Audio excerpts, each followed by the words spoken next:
Well, we're back. I'm talking with Ohio High School Basketball Coaches Hall of Famer Bob Seggerson, former teammate of mine in high school, great player and great coach. When we left, we were talking about mentors, coaching mentors. Um, Bobby, always wondered, you were so successful at the high school level.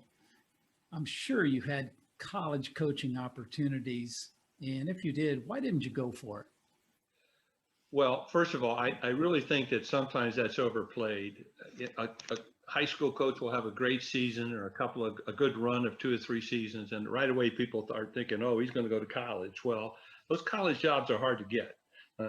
And so there aren't as many opportunities out there, and it's got to be something that you really want to do.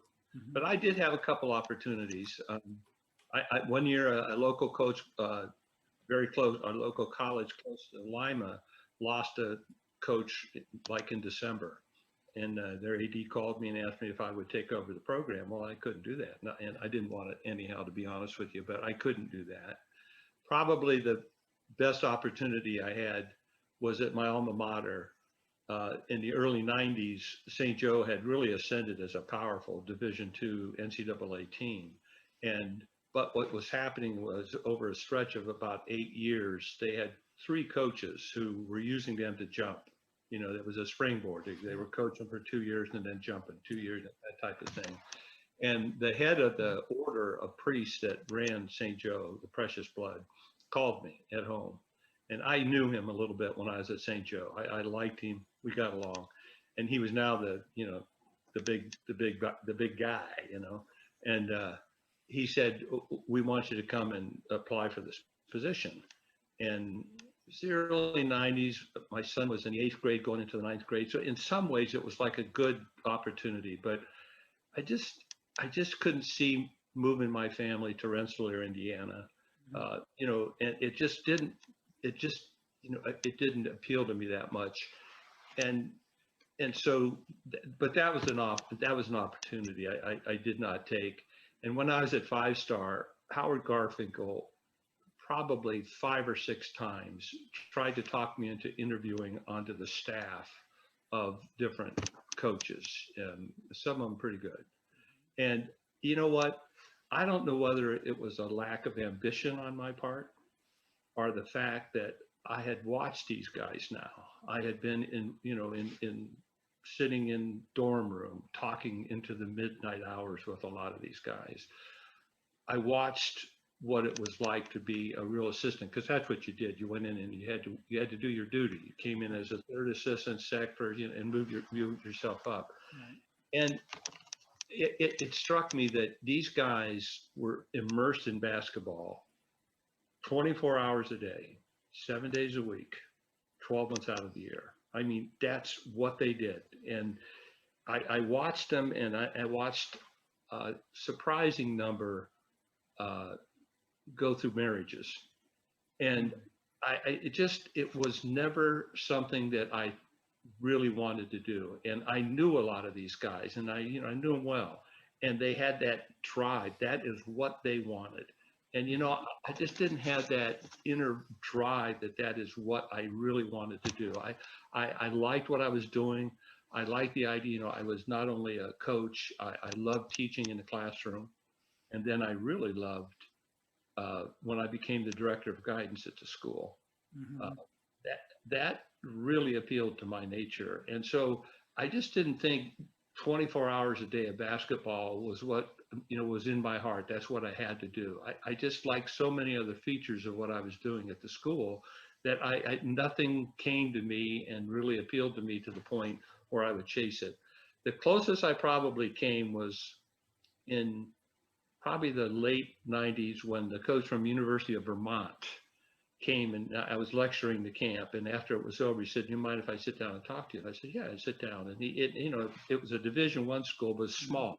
Right. And he asked me if I would be interested in interviewing. He wasn't offering me the job, but he was working me. And I remember I liked the guy, and the way he talked about it is, this is not the big time. You're not going to be on the road all the time. He painted a picture of Vermont and the basketball program as something that might be something that would appeal to me. But I thought it over, and I just was happy where I was, and I didn't have that sense of drive that, one of the guys I knew very early in his career was John Calipari. He was a big five-star guy, and I knew him when he was very young. And I remember after having beers with him at the Ground Round, which was the place everybody went to at 11 o'clock when camp was over, I remember listening to him and saying to myself, this guy wants to be a college. He is going to be a college. He was driven. I mean, I liked him, but you could see the fire in him and the passion in him. And I had that for coaching in basketball. I just didn't have it to go to the next level. And maybe it was just a lack of ambition. I mean, I'm not trying to paint it any other way. That I was very happy where I was, and my family was happy. And so I just didn't take advantage of some of the opportunities that I had. To me, that's a sign of maturity. If you're in a place and it's a good place, the grass isn't always greener on the other side. And to be able to recognize that is a real sign of wisdom, I think. So, and then also you talked about doing other things like the counseling. I'm sure that was something that meant a lot to you because you're dealing not only with your basketball players, but just your general students. And it's amazing how much guidance they need. A lot of them don't get it from home. And to be able to provide that type of good guidance to them had to be rewarding. It was, guidance over the course of my career. I got my master's in the early 80s and then assumed that position. It has evolved into more of a structured type of job and less of sitting down with students and actually counseling, and listening and that type of thing. And I regretted that because I was drawn to the counseling side of it. Right. But, Lima Central Catholic was a very strong academic school. And we always had students in each class. In some classes were just loaded with great talented students who were looking to get into select schools, competitive schools. And as a guidance director, you had to get them prepared for that, and you had to get recommendations, and there was a real art to navigating kids into select schools, and you had to get them early as sophomores and try to get them on the right track and try to write a recommendation that would stand out from a pile. If you're in an Ivy League, you're an admissions counselor, you're going to read 50 or 60 admission folders a day. And they're all number one in their class, and they're all taking, they're all on 15 activities. And so trying to present them in a light where I used to always think, well, I want an admission counselor to pick up that, that application and go, oh, this is a little different. So, you're always looking for angles. You're always trying to get into what the passion of that kid is, and then try to bring that to the forefront and sell a school on that. I like that. I used to like doing that, and it worked. And so, I not only had basketball going, I liked that side of it too. I wasn't just a basketball coach. I was doing more than that, and that appealed to me. Did you ever consider going to another high school? No, I did have opportunities for that too, and I told Father Her early on that I would never coach at another high school. Mm-hmm. If I moved, it would be to a college situation. It wasn't going to be to another high school. Did have some opportunities in the Toledo and Cincinnati Catholic leagues, to put an application in, and every once in a while a school would come forward at, a bigger school, a Division I school, and but I was never, it never occurred to me, especially after I'd been there for a while, I wasn't going to leave LCC for another high school job, and I'm glad I didn't. It was a good ride. Yeah, it was great. It was a great school to coach. Speaking of high school coaching, how'd you deal with parents? Because at the college level, it's really not much of an issue. Most of our recruits were from quite a distance away. The parents that were close and came were terrific. They were good, but it's different in high school, isn't it? It is, but I was kind of lucky, Joe. I went back to my alma mater, I never intended to go back into my alma mater. I never intended to coach. But once I got there, remember, I had 8 brothers and a sister. And so that alone, I knew half the community. And then I'd been there long enough, I played, and I knew, people like your brother and your sister and your family. And so I knew a lot of people. And so I think a lot of people gave me a pass. And I did have, you can take coaches at the high school level and sit them around the table and have them tell you parent stories. And they've all got them. And so it wasn't like I got a pass on that. There were times when I had to deal with upset parents, and but not as much as most people, because I was, in the community. I mean, people respected me. They knew me. They knew my family. And so I think if I had come in from the outside and didn't have those kind of connections, I think it would have been tougher. And then as I stayed there, and after you're there for 10 and 15 and 20 and 25, and then people are just very reluctant to come and give you grief for anything. And so I kind of was lucky that way. But I did have to deal with parents. I was very honest with them. I was never afraid to tell a parent, your kid's just not good enough. I mean, he's not playing for a reason.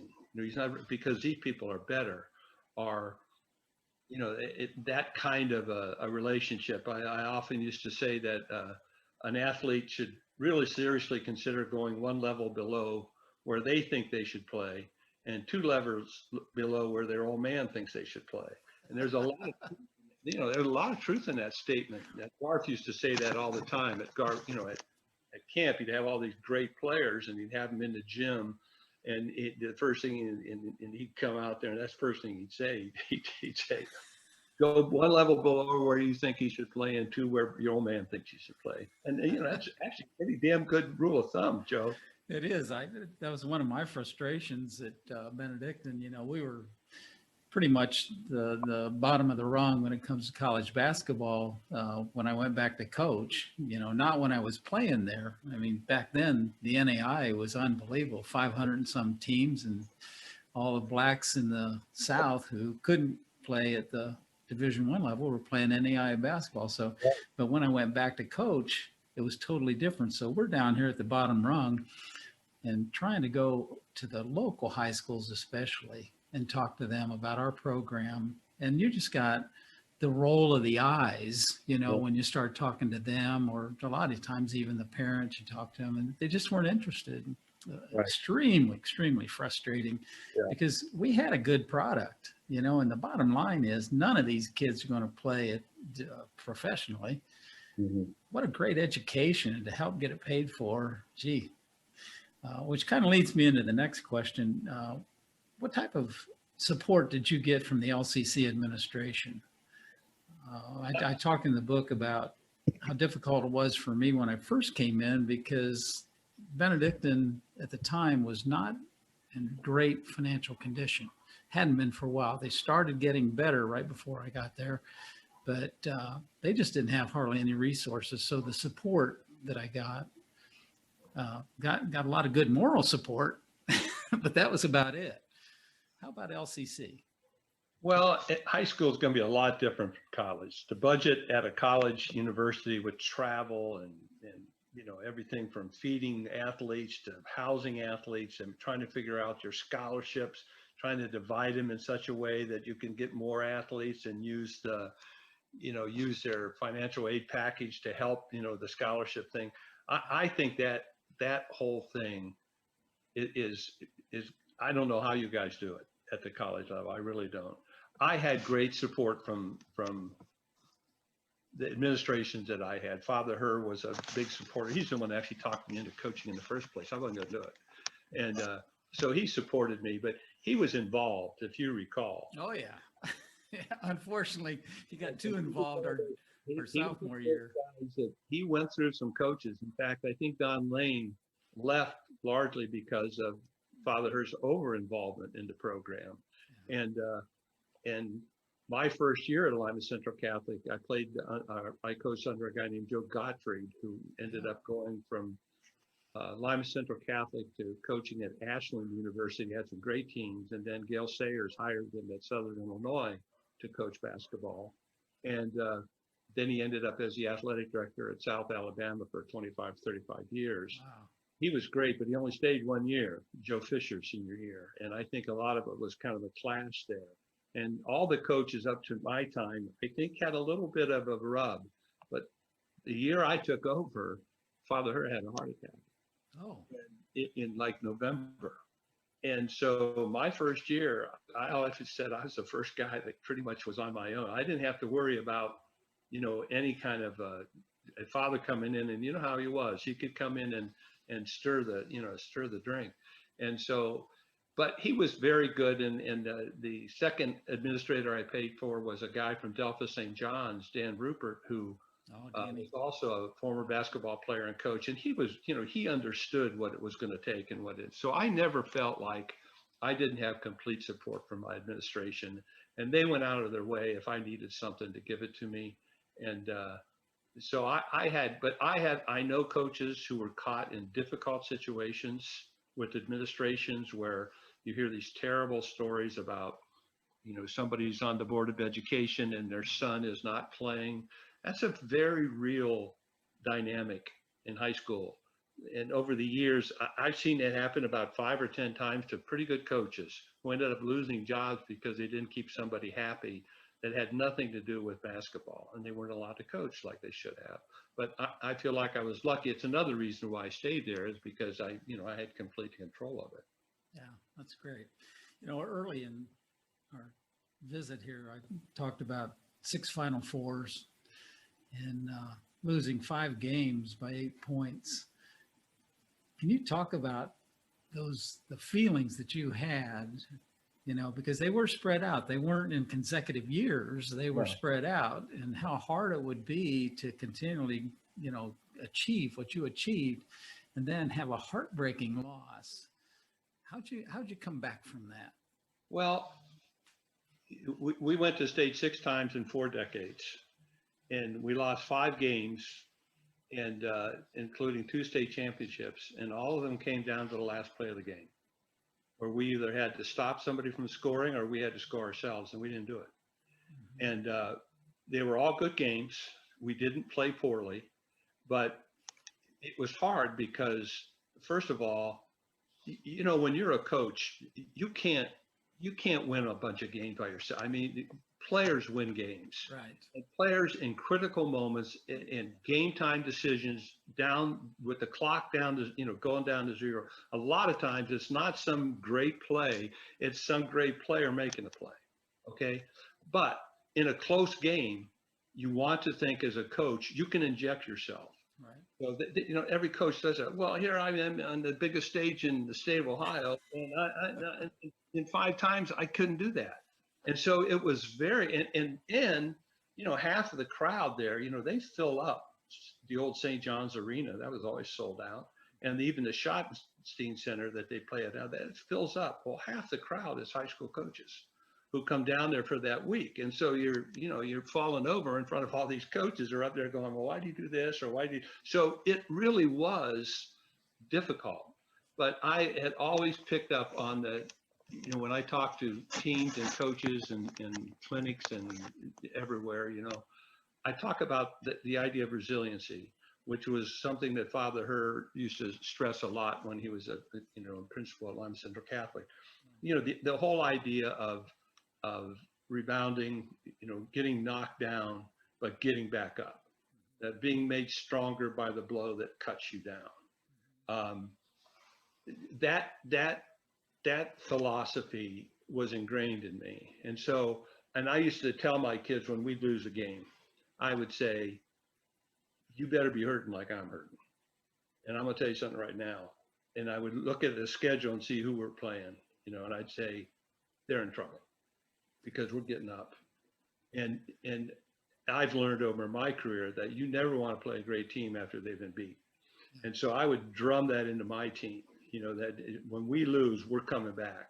Well, it would be the last game of the season, but that was kind of my mentality that I taught the kids. And I said, well, I'm just going to have to practice that. And so we would come back, and we would get into these games, and some of them are famous now. I mean, really famous games in the history of Ohio that we lost in some unusual fashion. You can take any college coach, any high school coach, sit them down, and they will tell you some ridiculous stories, crazy stories about how they lost a game or how they won a game. Well, we were winning close games to get to state. One of my years, we won 4 straight 1-point games during the tournament until we got down to state, and then it turned around. So down at state, we were having trouble. But the one that people talk about was in the early 90s when we played an Amish team from Holmes County, Ohio, which is an Amish county, and they had an Amish team come down there. Well, you know, the parking lot at St. John's Arena was filled with cars and buggies. And you would think, you know, so it was a great story. Plus, the coach of this team called Berlin Highland was an African American and Catholic. And he told me before the game that he was the only African American and the only Catholic in Holmes County, and he was coaching their team. So, you know, a lot of people thought, oh, we'll kick these guys, they're Amish. Well, I can tell you what, they can play. We had a 7-point lead with 35 seconds left on the clock, and we lost the game. Now, I won't go through how we did that, but it had a little help. But I mean, it was just a terrible. In fact, it was so bad, I called a timeout with that 35 seconds left, and all our fans left because they knew we were going to win the game, and they ran over to the next door where they were giving the tickets out. And they knew if they got in line early, they'd have a better seat for the state championship game the next day. All the coaches left. When this comeback was done, it was done basically in front of an empty crowd. And everybody wanted to know what the hell happened. So we lose this game, and it was kind of like the beginning of that. And then I don't know. I'll tell you something else that happened there. When that season was over, I used to go to a clinic every spring. And that year I said, I'm going to go as far as I can get. I'm going to go as far out of Ohio as I can. I don't want to be because, you know, all these coaches knew me. I didn't want to answer questions. So I finally went up in northern Michigan where the guy named Don Meyer, who was the best coach ever, clinician. And he would do a one-man show for a weekend, and we'd come around our area about once every 4 or 5 years. So I saw he was right from northern Michigan. I said, I'm going to go up there. So I drive up to northern Michigan on a Friday night, way north of Detroit. And I'm in there, and I'm at the top row of the bleachers. It's filled with coaches, college coaches too, because he was an extraordinary clinician. And he comes out, and I'm looking around. I don't know anybody. I'm like, this is where I want to be. He comes out, swear to God, he introduces himself. The first thing out of his mouth is, did you hear about this game in Ohio?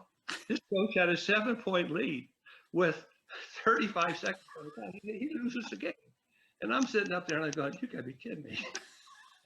I drive all the way up here. And so so he says, well, how would you like to be that coach to make a comeback like that? And then he says, I'd like to be the coach that loses that game. How'd you like to have to face that music? And, you know, and it was a good message. And after, you know, at the break, I walked down to Don. And I didn't know him, had never met him before, and they are all getting donuts and stuff. And I walked over to him and I said, hey, coach. And he said, oh, where are you from? I said, well, I'm the guy. What do you mean? He said, I'm the guy. He goes, well, that's great. You must feel good. I go, no, I'm the guy locked up. So he was great. He couldn't have been nicer. In fact, I kind of hung with him that night and the next night, had a few beers and got to know him a little bit. But you can't run away from it, Joe. And we ended up losing some more games. And that game actually became the subject of a Reader's Digest story. You know, they wrote a story about it in the Reader Digest. And in that story, I became kind of like a villain because I time out. And there's actually a Hollywood script going around about that people are pushing. And my assistants all joked to me that if they ever did do that thing in Hollywood and made it out of the movie, I'd be played by Kramer, from Seinfeld, because I would be the idiot that had to call a timeout with us. You know what I mean? So you just have to embrace the loss. We went back, we kept going back down, kept losing in unusual fashions, last play of the game. And Joe, even the state championship game that we won in my last game came down to the last shot. They all came down to the last shot. That's just amazing. It changed, it turned, we won, so The gods of basketball said, we're going to give this guy a break. We're going to take him right to the end, but we're going to give him a break. Oh, that's great, Bobby. Well, I think we're going to take another break. And when we come back, I'd like to talk a little bit about Janie, your beloved wife, high school sweetheart, and, how she fit into this picture, because it's a difficult position to be the spouse of a coach, in my opinion, and my wife's opinion. So take a little break and come back. Okay, Joe. Thanks, Bob.